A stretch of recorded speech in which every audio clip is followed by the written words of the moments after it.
J'aime bien la politique. Sandek Sherlock, tu passes dans une émission qui parle de lutte sociale, oui. Mais parlons plus précisément de travail et de politique.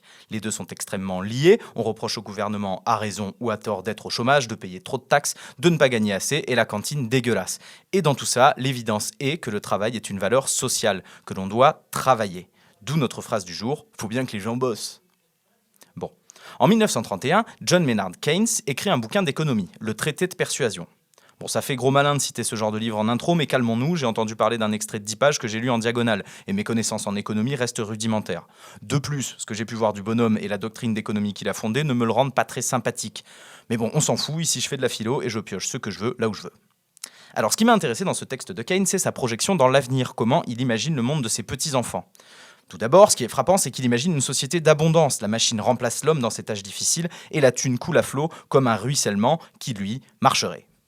On peut lui donner relativement raison, effectivement, les quantités de pognon sont immensément plus grandes que dans les années 30, et pour ce qui est des machines, elles ne nous remplacent pas complètement, mais tendent à le faire à la vue des innovations. Il faut un agriculteur pour une vingtaine il y a 100 ans, il y a des caisses automatiques au supermarché, toutes nos démarches administratives se font en ligne, etc. Et forcément, si on remplace tout le monde, on va se bouffer une courbe du chômage qui augmentera au fur et à mesure que les techniques s'améliorent, et ce malgré toutes les tentatives de la redresser. Quand on n'a plus assez de travail pour tout le monde, on ne peut pas l'inventer.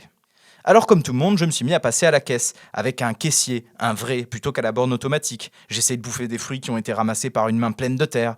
Mais je me suis aperçu que je prenais le problème à l'envers. Le souci, c'est pas les machines, c'est le travail. C'est pas grave, et même plutôt prometteur que les machines nous remplacent, d'où l'optimisme de Keynes, dans l'extrait mal lu. Car c'est du temps libéré pour l'homme. Et j'en reviens à la phrase du jour, faut bien que les gens bossent. Et là j'ai envie de répondre, bah non. Qu'ils mangent, qu'ils boivent, qu'ils dorment, qu'ils entretiennent des relations sociales, qu'ils s'occupent, qu'ils baisent. Oui, tout ça, oui. Mais qu'ils bossent vraiment ? Et comme aujourd'hui je vous parle d'un livre que je n'ai pas lu, je vais m'appuyer sur une série que je n'ai pas vue. La boucle est bouclée, c'est incroyable. Dans Star Trek, une série de science-fiction qui a vu le jour dans les années 60, le monde a assez évolué pour que le travail devienne obsolète. L'humanité a passé le cap de l'abondance absolue. Pas besoin de personne pour produire de la nourriture, des vêtements et tout ce qui est nécessaire à chacun. Et l'argent a disparu. La série nous plonge sur l'USS Enterprise, un vaisseau spatial gigantesque qui abrite une fourmilière humaine dont l'objectif pacifique est de découvrir des planètes et des systèmes inconnus. Comme il n'y a plus de travail au sens d'échange de votre temps contre un salaire, les protagonistes sont portés par une soif de science et d'aventure. N'ayant vu que les 3 films récents qui s'éloignent un peu du postulat de base, je ne vais pas faire un parallèle métaphorique sur l'une des intrigues, mais plutôt essayer d'imaginer ce que je ferais, moi, si j'appartenais à ce monde. Bon, déjà, ce qui est sûr, c'est que je ne sauterai pas dans un vaisseau pour visiter l'univers. Je comprends que ça en passionne plus d'un, mais je suis pas chaud pour les tenues colorées et les extraterrestres belliqueux. J'aurais plutôt tendance à me trouver un coin sympa pour construire une jolie maison qui me ressemble, quitte à avoir le temps, autant le passer dans un endroit qui en jette. Libéré des contraintes budgétaires, je pourrais consacrer mon temps à écrire des chroniques dans le genre, faire de la musique, du dessin, de la BD, ou à lire les livres que je cite. Je prendrai de ce temps pour entretenir un petit jardin et je réunirai une bande de potes pour ouvrir un lieu qui nous correspond. Un petit bar, des jeux d'hiver, une salle de cinéma, une scène et plein de bonnes bières.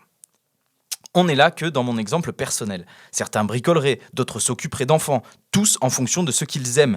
Et pas de problème de branleur, si quelqu'un veut ne rien faire de ses journées, il pourra le faire sans que cela ne retire le pain de son assiette ou de celle d'un autre. Si vous faites un peu attention à toutes ces activités, elles peuvent être apportées au travail, produire des œuvres, cultiver des fruits et légumes, tenir un bar ou un lieu de rencontre, bricoler, etc. Ce qui me fait me dire que les gens n'ont pas besoin de bosser. On devrait transformer cette phrase de merde en « faut bien que les gens s'occupent ».